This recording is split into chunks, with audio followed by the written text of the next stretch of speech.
Recipe వచ్చేసి బెండకాయ చారండి. బెండకాయలు, ఉల్లిపాయలు, ముల్లంగి వేస్తున్నాను. వెరైటీగా ఉండడానికి ముల్లంగితో ట్రై చేస్తున్నాను. చింతపండు నానబెట్టి పెట్టుకున్నాను. తయారు చేయ విధానం చూసాము. ఫస్ట్ ప్యాన్ పెట్టుకొని ఆయిల్ వేసాను. అందులో మాకు మీకు కావాలంటే ఎండిన చారు కదండి, అందుకే కొంచెం పెద్ద సైజులో కట్ చేసుకున్నాను. ఈ బెండకాయలు ఆల్రెడీ కట్ చేసి పెట్టిన వేసేస్తున్నాను. ఇందులో ఒక్క ముల్లంగి వేస్తున్నాను.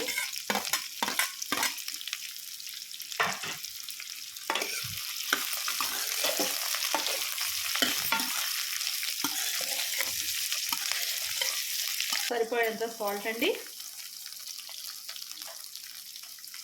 పసుపు అండి. మంచిగా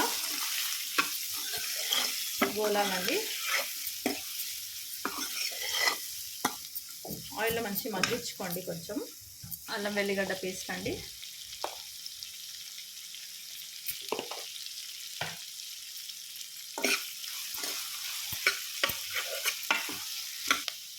చిన్న టమాటో కట్ చేసి వేసానండి.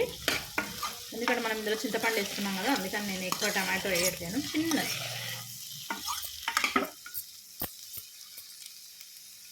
మీకు రుచికి తగ్గంత కారం పొడి వేసుకోండి. కొద్దిగా వాటర్ యాడ్ చేసేసండి ఉడకడానికి. ఉడికిన తర్వాత చింతపండు రసం వేసేయచ్చు మనము.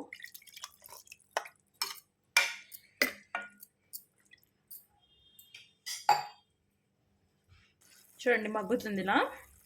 కొంచెం ముల్లంగి ఉడికినట్టయితే మనము చింతపండు రసం వేసుకోవచ్చు. అది ఇప్పుడు వేసామనుకోండి ముల్లంగి ఉడకదు, అందుకనే ఇంకొంచెం మగ్గాలి. బెండకాయ చారులో ముల్లంగి వెరీ స్పెషల్.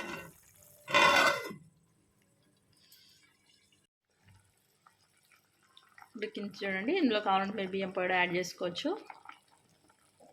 బియ్యం పిండిని వాటర్లో కలిపి పోసుకొని కొద్దిగా చిక్కగా అయ్యేటట్టు చేసుకోండి. నేనైతే వేయట్లేను. కొంచెం ధనియా పౌడర్ వేసుకోండి.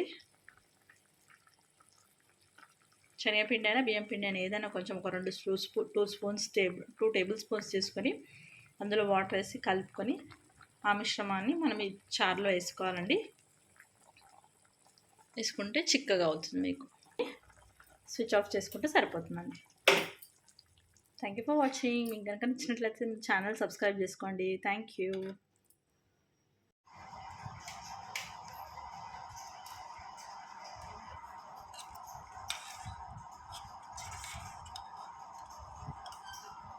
ముల్లంగి బెండకాయ చారు రెడీ.